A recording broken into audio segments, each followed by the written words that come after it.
Hello বন্ধুরা, আবারও চলে এসলাম নতুন একটা ভিডিও নিয়ে। আজকের ভিডিওর টপিক হলো সারা দেশে আধার কার্ডের নিয়ম পরিবর্তন। আধার কার্ড নিয়ে বড় ঘোষণা করলো কেন্দ্র। সো আজকের এই ভিডিওতে কি আপডেট রয়েছে চলুন দেখে নেওয়া যাক।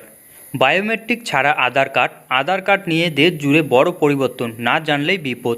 ইতিমধ্যেই সারা দেশে আধার কার্ড নিয়ে গুরুত্বপূর্ণ নিয়ম জারি করলো কেন্দ্র সরকার। এবার থেকে বায়োমেট্রিক ছাড়াই করা যাবে আধার প্রসেস। আধারের রেজিস্ট্রেশন সংক্রান্ত নতুন নিয়ম লাগু হলো ভারত জুড়ে। না জানলে আপনিও সমস্যায় পড়তে পারেন। নতুন আধার কার্ড তথ্য নথিভুক্তদের জন্য বিরাট আপডেট ঘোষণা করলো নরেন্দ্র মোদী সরকার। সারা দেশেই 31শে ডিসেম্বরের মধ্যে আধার কার্ড, ব্যাংক সংযুক্তকরণ, আধার কার্ড, রেশন কার্ড আপডেট, আধার প্যান লিঙ্ক ও আধার গ্যাস কানেকশন নথিভুক্ত সহ একাধিক আপডেট প্রক্রিয়া সম্পূর্ণ করার শেষ দিকেই নির্ধারিত করেছেন কেন্দ্র সরকার। এরই মধ্যে আধার নথিভুক্তকরণ নিয়ে কেন্দ্রের তরফে উঠে এলো এক গুরুত্বপূর্ণ আপডেট।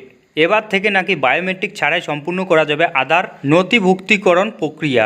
সম্প্রতি কেরলের এক মহিলা আধার নথিভুক্তকরণ প্রক্রিয়া সম্পূর্ণ করতে পারেননি। তার আঙুলের ছাপ স্পষ্ট না আসার জন্য এই তথ্য জানাজানি হতেই নড়েচড়ে বসছে কেন্দ্র সরকারের তথ্য প্রযুক্তি দপ্তর। কেন্দ্রীয় তথ্য প্রযুক্তি ও ইলেকট্রনিক মন্ত্রী রাজীব চন্দ্রশেখর এই প্রসঙ্গে সংবাদ মাধ্যমে বলেছেন, যে সকল ব্যক্তির বায়োমেট্রিক স্ক্যান এর প্রয়োজনীয় প্রক্রিয়া সম্পূর্ণ করতে অপারগ তাদের ক্ষেত্রে আধার নথিভুক্তকরণ সম্পূর্ণ করতে বিলুপ্তির সিদ্ধান্ত নিয়েছে কেন্দ্র সরকার আধার মন্ত্রক। কেন্দ্রীয় তথ্য প্রযুক্তি মন্ত্রী আরও জানান, আধার বায়োমেট্রিক ক্ষেত্রে দুরকম পদ্ধতি চালু আছে।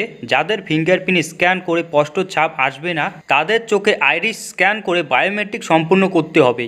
একইভাবে যাদের চোখে আইরিস স্ক্যান করা সম্ভব নয়, তাদের ক্ষেত্রে ফিঙ্গারপ্রিন্ট স্ক্যান করে আধার নথিভুক্তকরণ সম্পূর্ণ করার কথা বলেছেন তিনি।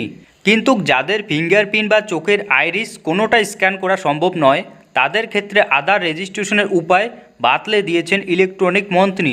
এ প্রসঙ্গে তিনি বলেছেন, যাদের বায়োমেট্রিক ক্ষেত্রে উক্ত দুটি প্রক্রিয়া প্রযোজ্য নয়, তাদের ক্ষেত্রে নতুন আধার নথিভুক্তকরণের জন্য নাম, ঠিকানা, জেন্ডার, ডেট অফ বার্থ দিয়ে আধার রেজিস্ট্রেশন সম্পূর্ণ করতে পারবেন তারা।